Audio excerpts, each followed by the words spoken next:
Halo, terima kasih Anda telah berkunjung di channel saya. Dan untuk mendukung channel ini sebelumnya, untuk bagi Anda yang belum, dan jangan lupa untuk subscribe, like, comment, and share video ini.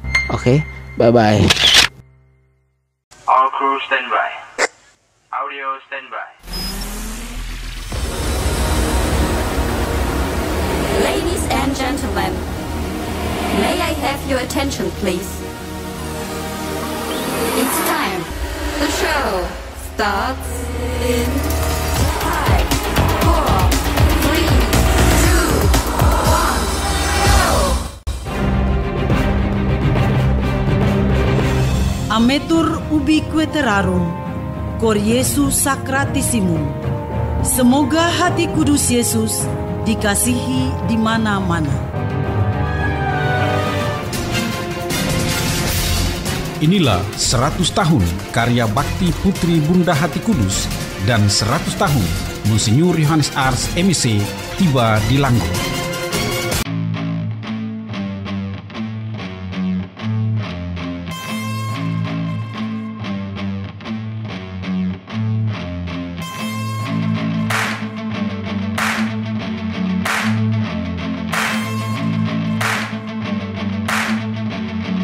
Tanggal 14 Juli 1789, meletusnya Revolusi Prancis yang merupakan salah satu revolusi terbesar dunia yang mampu mengubah tatanan kehidupan masyarakat, mengakibatkan kehidupan rakyat terpetak-petak dan terjadi diskriminasi karena ada golongan bangsawan, golongan gereja atau agama, serta golongan rakyat atau umum.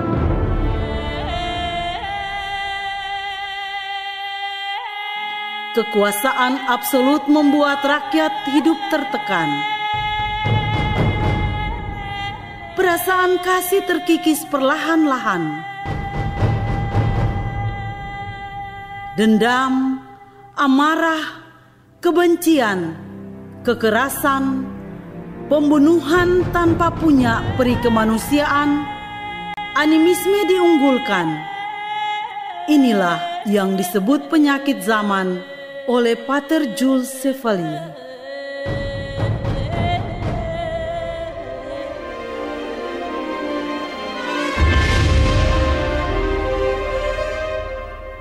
Pater Jules Chevalier tidak berdiam diri. Melalui perantaraan Roh Kudus, Pater membuat novena kepada Bunda Maria. Maka jawaban akan novena itu adalah Tuhan menunjukkan mujizat melalui hatinya yang maha kudus. Dengan demikian, maka Pater Jules Chevalier menemukan jawaban bahwa penyakit zaman hanya bisa diobati dengan cinta kasih dari hati kudus Yesus. Maka Pater mendirikan Tarekat MEC dan PBHK yang berdevosi khusus kepada hati Yesus yang maha kudus. MEC dan PBHK menjadi saudara karena lahir dari satu pribadi yang memiliki pengalaman iman akan kasih Allah dan peran Bunda Maria yang harus disebarluaskan ke seluruh dunia.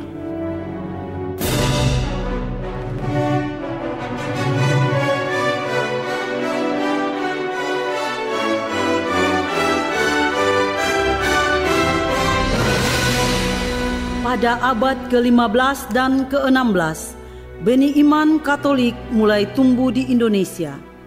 Dan pada tanggal 8 Mei 1807, seluruh wilayah di Indonesia menjadi satu prefektur apostolik oleh Paus Pius ke-7 dengan pusatnya di Batavia. Dalam tahun 1842, status prefektur apostolik ditingkatkan menjadi vikaris apostolik. Maka melalui devosi kepada hati kudus Yesus, yakni menyembuhkan luka penyakit zaman, menghantar orang-orang yang tersesat, dan misi gereja untuk memberikan keselamatan kepada manusia, maka karya Allah dinyatakan melalui Tarekat MEC dan PBHK yang disemangati hati kudus Yesus dan Maria. demi mengabdikan diri bagi gereja melalui karya cinta kasih kepada manusia dan menjalankan perutusan yang diberikan, maka Pater Nolen sebagai perfektur pengganti Pater Matthias Nees menyurati Moeder Marie Louise Hatcher, pemimpin umum Kongregasi Putri Bunda Hati Kudus di Belanda, tanggal 25 November 1919 mewartakan kabar sukacita bahwa Tuhan mengutus 6 suster PBHK dari negeri Belanda untuk berkarya dan menjadi lilin yang memancarkan cahaya untuk menerangi Nuhu Eva.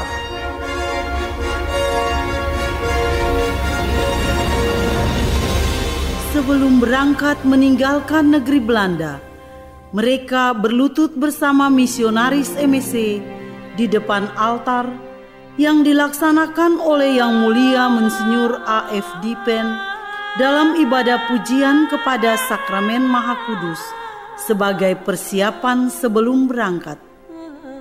Sebagaimana yang diwartakan dalam sabda Tuhan, "Pergilah ke seluruh dunia dan beritakanlah Injil kepada semua makhluk." Kini tiba saatnya mereka meninggalkan tanah kelahiran dengan membawa salib perutusan yang melambangkan misi mereka. Tanpa harus berpamitan dengan kaum keluarga, bahkan mengantar pun tidak diperbolehkan, dan hanya mengucapkan kalimat, "Sampai bertemu di surga."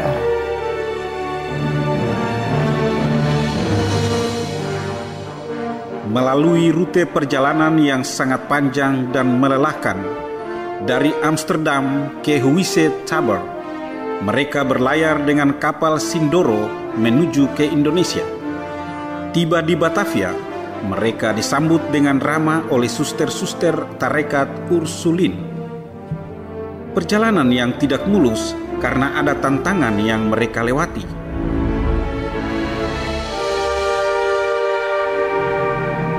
Satu di antara mereka yang jatuh sakit, yaitu Suster Clara, dan harus tunda keberangkatan.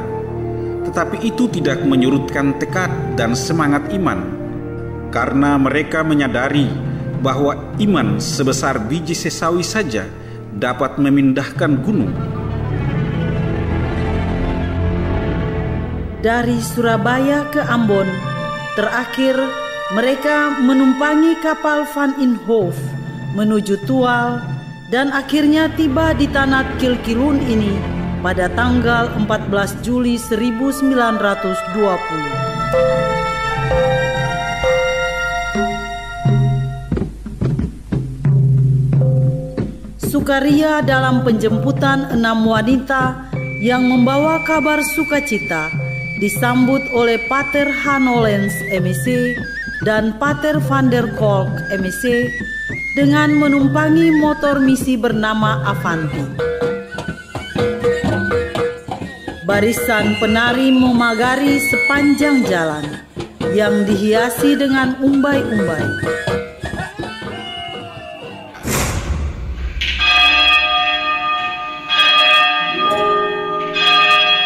Bunyi lonceng gereja mulai berdentang. Ayunan langkah demi langkah perlahan-lahan oleh ke-6 suster, yaitu Suster Angelina van Zyl,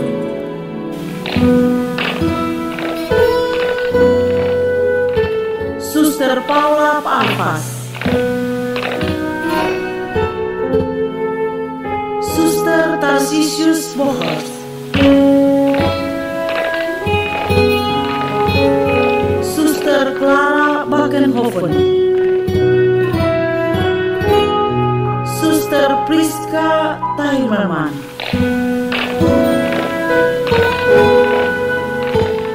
Suster Alfonsa Matens,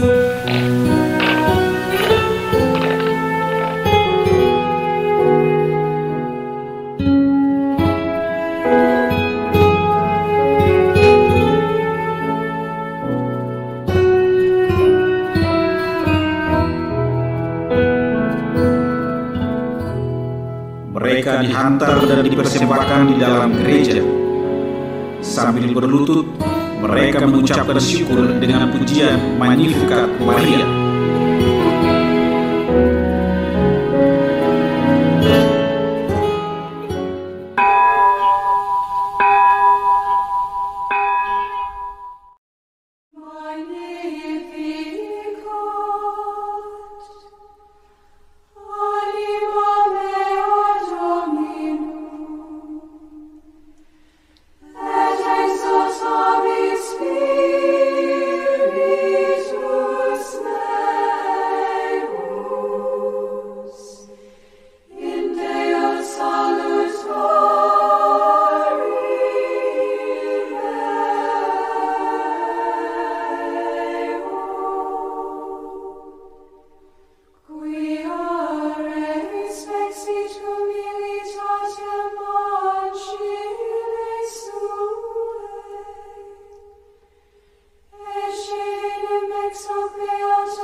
Kemudian mereka diantar ke susteran Fransiskanes yang telah lama ditinggalkan, tetapi tetap bersih karena dirawat oleh dua wanita tamatan Meyer School, yaitu Cornelia Renyut dan Gervasia Sausaubun.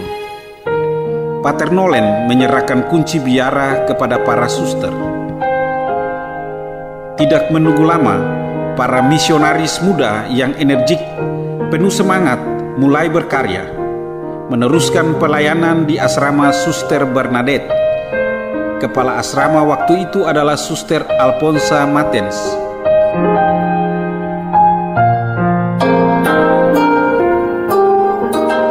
Untuk mengembangkan suatu bangsa, maka perempuan memiliki peran yang sangat besar. Pilar dari sebuah bangsa itu ada di tangan perempuan. Partisipasi perempuan bukan sekedar dalam rumah tangga, tetapi juga dalam kemajuan bangsa.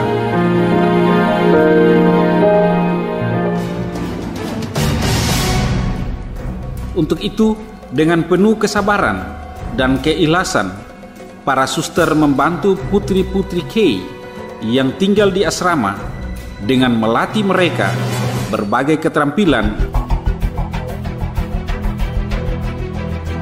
menjahit, menganyam, memperbaiki sepatu, menyetrika, menyuci pakaian, dan membersihkan taman. Para suster juga mengajarkan mereka pendidikan agama.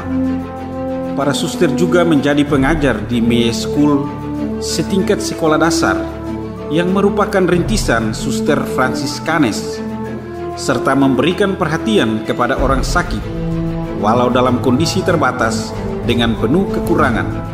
Mereka langsung menerima tugas masing-masing dengan penuh sukacita dan kegembiraan.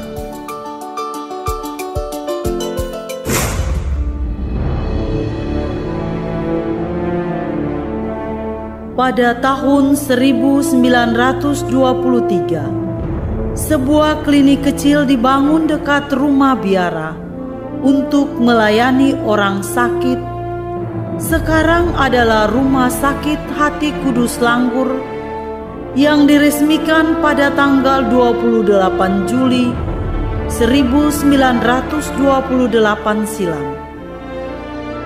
Karya kesehatan ini sangat membantu masyarakat Kei saat itu.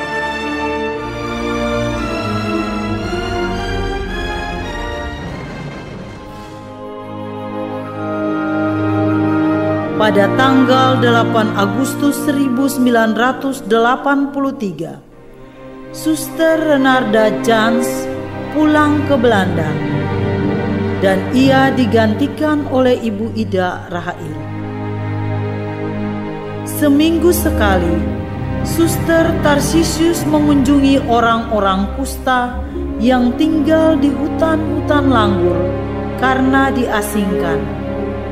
Bagi masyarakat setempat, penyakit kusta merupakan penyakit menular yang berbahaya, namun dengan penuh keikhlasan dan tanpa merasa jijik, para suster merawat penderita kusta dengan penuh kasih seperti kasih Allah yang tanpa batas.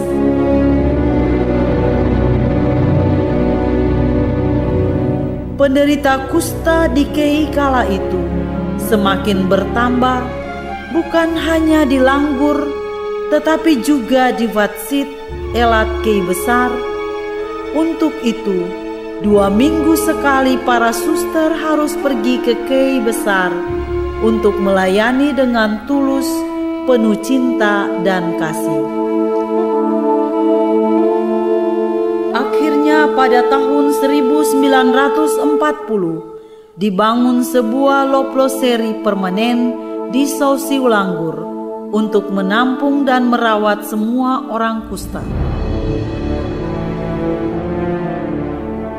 Suster Tarsisius sendiri tinggal di sebuah rumah sederhana di antara orang-orang kusta tersebut. Dalam segala bentuk kemalangan mereka, suster menjadi tempat pelarian dan penasehat yang bijak, memberi penguatan dan penghiburan. Itulah semangat perutusan yang tulus yang diberikan oleh para suster. Mereka adalah gembala yang baik yang siap melayani domba-dombanya. Itulah misionaris sejati.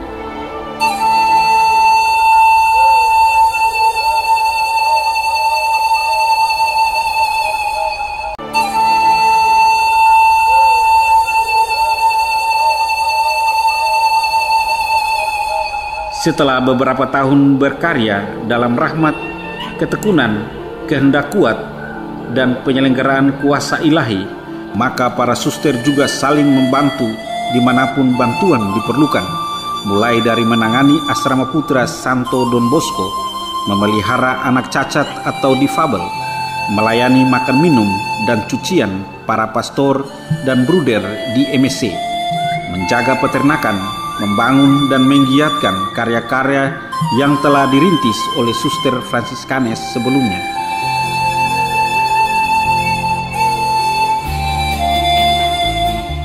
Berkat dan rahmat yang Tuhan curahkan kepada umat di Kei tidak sebatas itu. Pada tanggal 30 November 1920, Monsinyur Johannes Ars M.C. ditabiskan uskup Belanda. Beliau kemudian diutus ke Tanah Langgur untuk menjadi gembala di tengah domba-domba.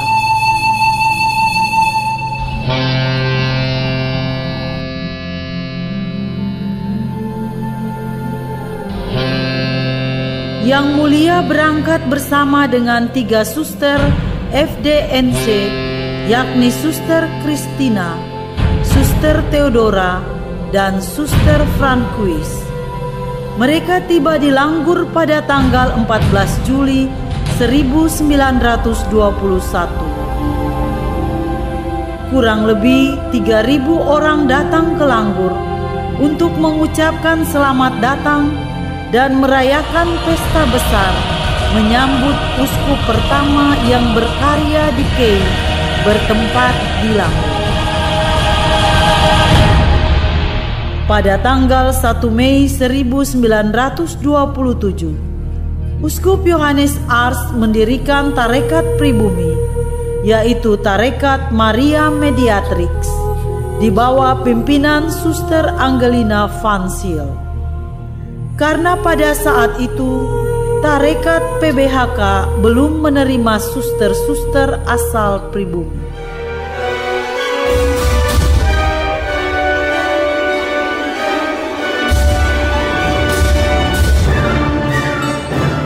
Waktu bergulir begitu cepat, tahap kebahagiaan dan sukacita berganti dengan duka dan nestapa. Pencerahan dan kematian menjadi topik sentral ketika perang itu datang lagi.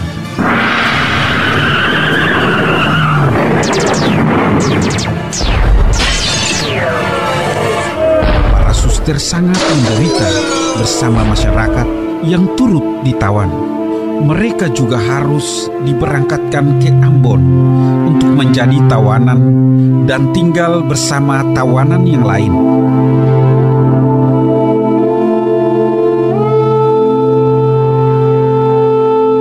Di camp, Suster Angelina mengurus rumah bagi ibu-ibu lanjut usia, dibantu oleh teman-teman suster yang lain.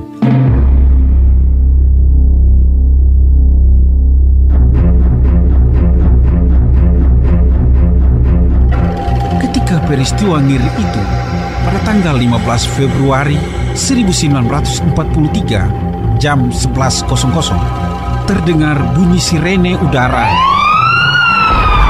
dan 8 pesawat sekutu terbang ke arah camp. Kami hanya tiarap di atas lantai dengan sebuah bantal pelindung untuk menutup kepala. Beberapa detik kemudian terjadi serangan dahsyat. Dekat pintu masuk terdapat 3 suster dan beberapa wanita lain dalam keadaan sekadar. Suster Felicitas meninggal beberapa menit kemudian, sedangkan Suster Norberta yang luka parah berbaring dalam barak.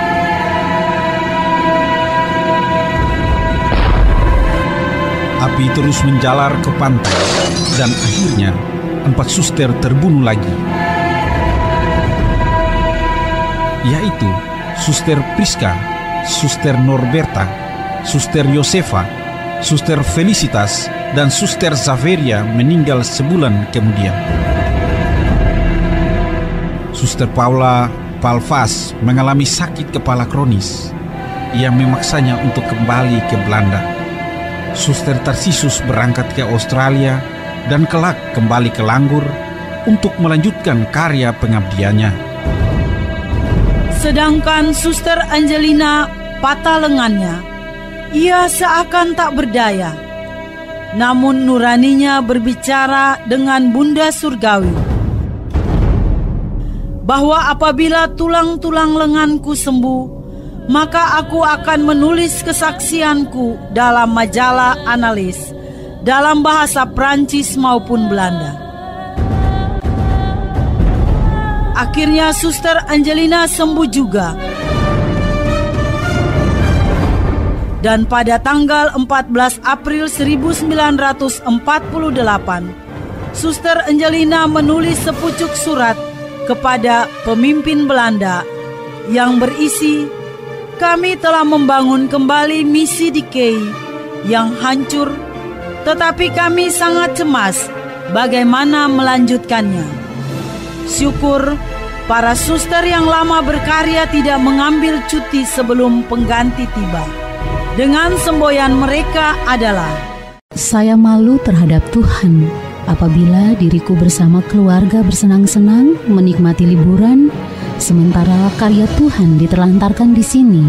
Saya mengkhianati kongregasi apabila saya mengambil cuti sekarang. Saya bahkan tidak berani membayangkan mengenai cuti. Saya takut mendatangkan amarah Tuhan atas diriku dan pengabdianku. Kami akan berlibur ke surga ketika ajal kami tiba. Saya sendiri tidak memikirkan soal cuti. De Heer verlangt dat wij begrip hebben voor elkaars lijden.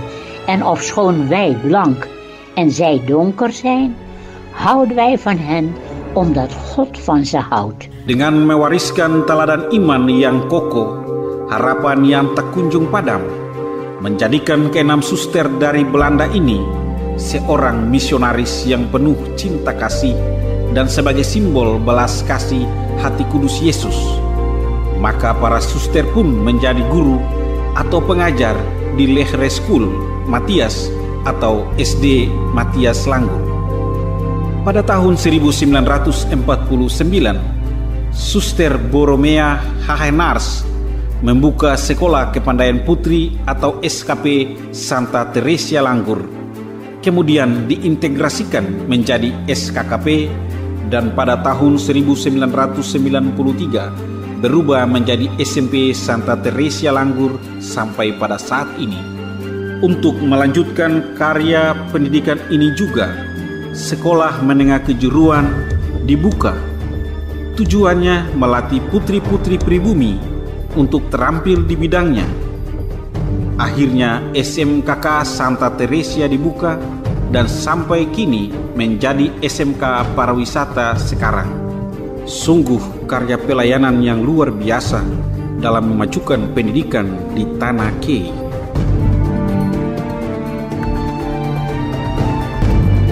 Demi setia pada janji kerasulan, pada komunitas hidup bakti, maka pada tahun 1949, Pater Bus MSc membuka beberapa sekolah, yakni SMP Budi Mulia Langgur dan Seminari Santo Yudas Tadeus Langgur.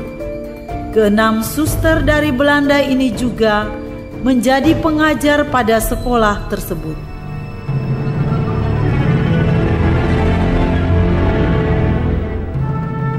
Dengan semangat spiritualitas pelayanan yang merupakan buah dari perjumpaan dengan Allah dan sesama, maka karya bakti kongregasi PBHK ini tumbuh subur di Tanah Kei sampai saat ini. Dan dilanjutkan oleh suster-suster PBHK yang berdomisili di Kei dengan mengelola beberapa tingkatan sekolah, antara lain TK Ais, SD Matthias 3 Langgur A, SD Matthias 3 Langgur B, SMP Santa Teresia Langgur, dan SMK Pariwisata Santa Teresia Langgur.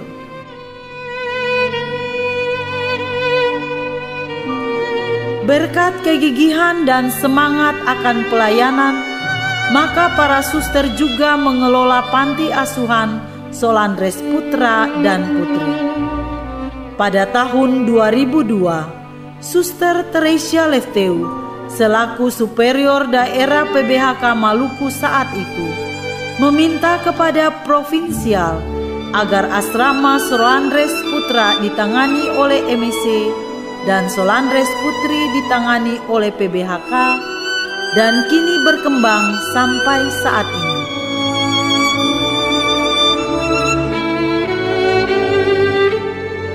Dengan rahmat Allah yang penuh kasih, keenam misionaris PBHK ini menjalankan karya perutusan mereka. Bukan waktu yang singkat, mereka bekerja di ladang Tuhan.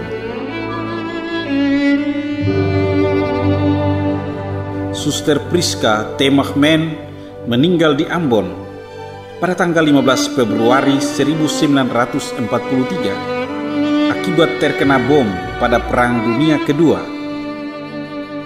Suster Paula Palvas meninggalkan Maluku pada tahun 1946, disusul Suster Clara Bakenhoven.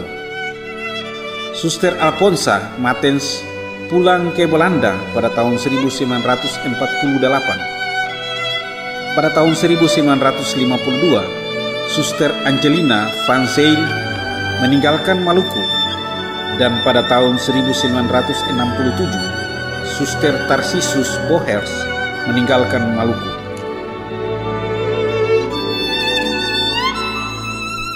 Kurang lebih 32 tahun, keenam misionaris PBHK ini mencurahkan seluruh hidup, bakat, dan tenaganya, baik rohani dan jasmani, untuk Tuhan dan jiwa-jiwa sesama manusia, terutama untuk masyarakat Kei.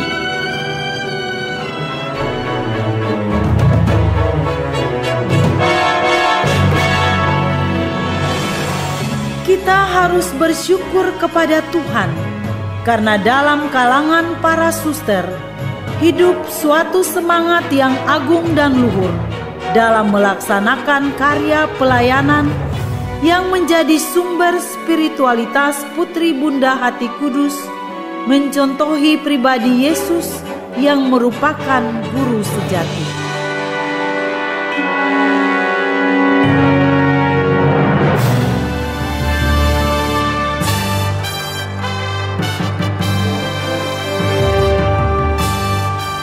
Kongregasi Putri Bunda Hati Kudus adalah suatu lembaga religius internasional apostolik yang memiliki tujuan misioner yang khas. Kongregasi Putri Bunda Hati Kudus yang anggota-anggotanya dibangun menjadi pribadi yang tangguh, dijiwai oleh kasih Allah yang nyata dalam hati Yesus bersama Bunda Hati Kudus, menyerahkan diri secara total, memiliki semangat misioner, makin setia menjadi saksi dalam utusannya, menjalin persaudaraan, keanekaragaman budaya dalam hidup dan karya. Amin.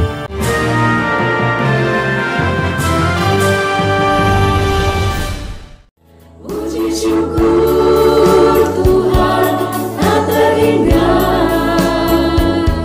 ku atur padamu setiap hari, seluruh hidupku akan menjadi pernyataan syukur pada Tuhan.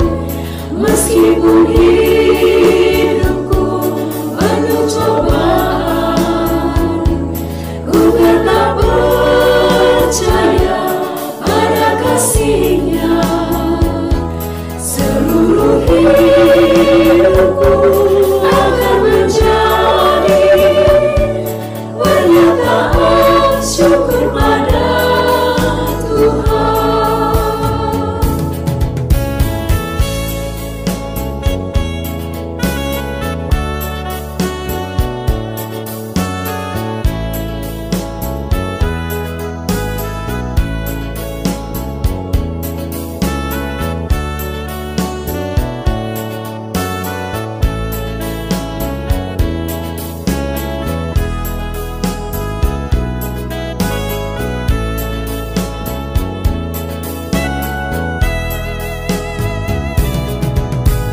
Dalam suka maupun duka, bahagia ataupun derita, hatiku tetap berpada syukur pada Tuhan. Puji syukur Tuhan tak terhingga, ku atur padamu setiap hari, seluruh hidupku akan menjadi pernyataan syukur pada Tuhan. Meskipun hidupku penuh cobaan, ku tetap percaya pada kasih-Nya. Seluruh hidupku akan menjadi pernyataan